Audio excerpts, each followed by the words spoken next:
Karen Reed screamed as cops arrested her for murder, the same cops who worked with her dead boyfriend. Was this a crime of passion? Or a police cover-up? The evidence is shocking: a missing surveillance tape, a broken taillight that might have been planted, and a text message that changes everything. John's last words: "Tell Karen I love her." This trial has divided America. Half say Karen rammed her SUV into her cop boyfriend after a fight. The other half believe the police framed her to protect one of their own. We investigate cases like this every 3 days, stories where power, lies, and justice collide. Want the truth? Hit subscribe and tap the bell. Because in this trial, someone's lying, and we won't stop until we find out who.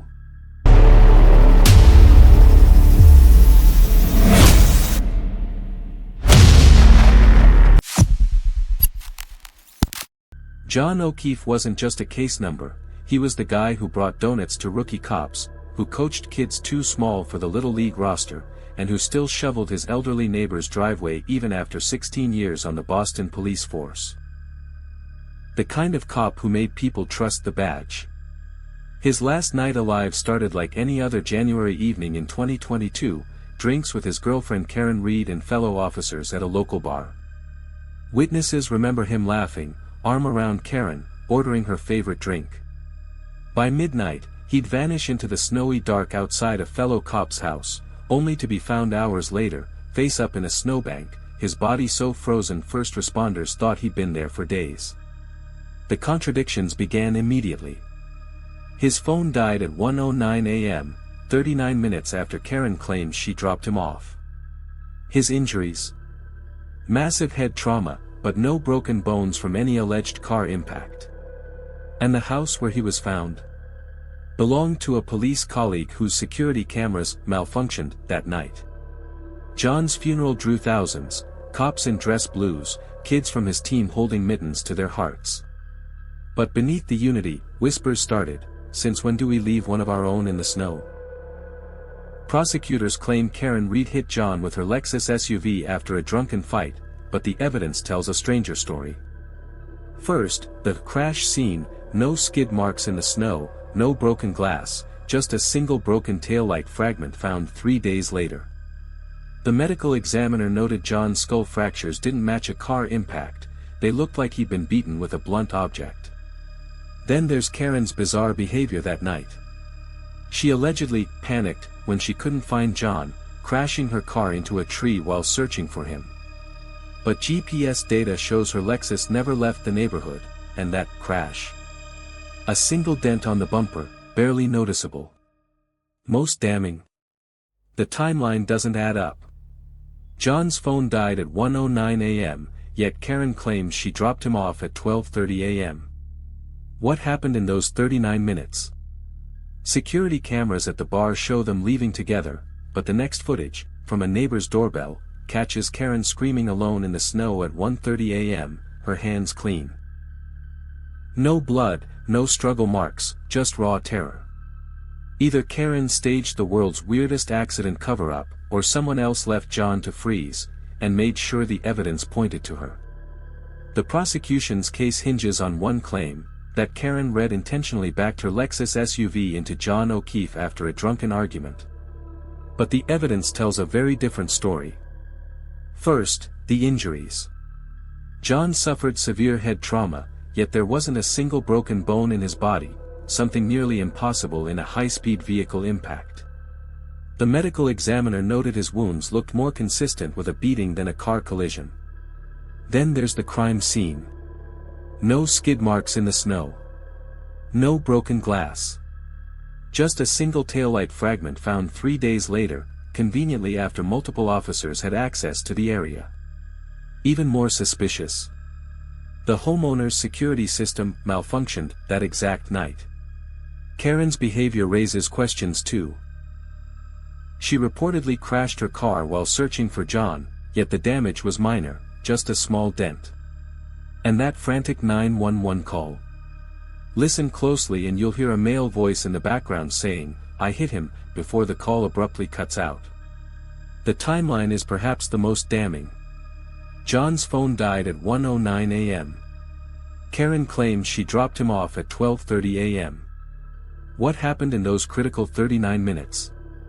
Either this was the sloppiest cover-up attempt, or someone went to great lengths to frame Karen Reed. Karen Reed's defense team isn't just arguing her innocence, they're accusing the police of an elaborate cover-up. Their explosive claims? The homeowner's security footage from that night was accidentally overwritten. John's missing watch and chain were never found. The snowbank where John died was cleared before forensic photos were taken. The bartender initially said John left happily, then testified he seemed agitated. A neighbor who heard arguing recanted after police interviews. First responders reported no vehicle debris at the scene, until the taillight appeared days later. The lead investigator was John's close friend and Karen's ex-classmate. Officers accessed the crime scene log 17 times without explanation. The police report was edited 17 hours after initial filing. Most damning. The defense claims the broken taillight, the prosecution's key evidence, was planted. Their expert proved the fragments didn't match the damage to Karen's SUV. As one juror whispered during trial, if they lied about this, what else did they fake? This isn't just a murder trial anymore, it's a referendum on whether the justice system protects its own at any cost. Karen Reed's version of events paints a very different picture, one of a grieving girlfriend being framed. Here's what she claims really happened that night. After dropping John off at the house party around 12:30 a.m., Karen says she drove home alone. When John didn't answer texts by 1:30 a.m., she panicked and returned to search for him. In her frantic state, she accidentally backed into a snowbank, explaining the minor damage to her SUV. Her supporters point to key details that don't add up to murder. John's last text to a friend said, "Tell Karen I love her," hardly words of someone fleeing an argument. The autopsy showed John had defensive wounds on his hands, suggesting a physical altercation, but with who? 3 independent witnesses reported seeing John enter the house after Karen left. Most compelling. Karen's 911 call captures a male voice whispering, "I hit him," in the background before the call cuts out. Her attorneys claim this proves someone else was at the scene. "I loved John with all my heart," Karen sobbed in court. "I would never hurt him. The people who did this are using the police to cover their tracks." Whether you believe her or not, one thing is clear, the evidence leaves troubling questions unanswered. The courtroom became a war zone as this trial reached its boiling point. The defense dropped a bombshell, a police training manual found in the lead investigator's car, with pages about staging accident scenes mysteriously bookmarked. The prosecutor objected so violently his microphone shorted out. Then came the taillight testimony. A forensic expert proved the plastic fragments didn't match Karen's SUV, they came from a 2015 Ford, a model multiple officers on scene drove. When the defense asked why this wasn't disclosed earlier, the lead detective mumbled, "It wasn't relevant." The judge's pen snapped in half. Social media erupted when a juror was dismissed after posting, "Blue wall of silence my ass." Protesters outside chanted, "KKK, Karen, killer, cops," until police arrested the loudest ones for disorderly conduct.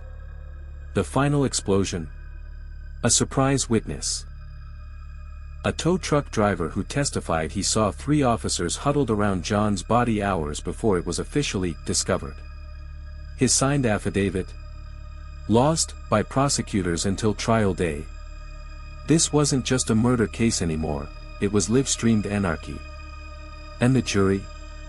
They stopped taking notes and just started watching the fireworks. This case isn't just about Karen Reed or John O'Keefe, it's about who controls the truth. Do you believe a grieving woman is being framed by the very system sworn to protect her? Or was this a crime of passion, covered in blue lies and red tape? The jury will decide Karen's fate, but you get to decide what happens next. Sound off in the comments, guilty or framed? And if you think this case is shocking, wait until you see what we're covering next. We expose the stories that powerful people don't want told, every 3 days. Hit subscribe and tap the bell because the next video could reveal the smoking gun that cracks this case wide open. Together, let's demand answers, for John, for Karen, and for every person who's ever wondered, can I really trust the police? The system hopes you'll look away. Prove them wrong.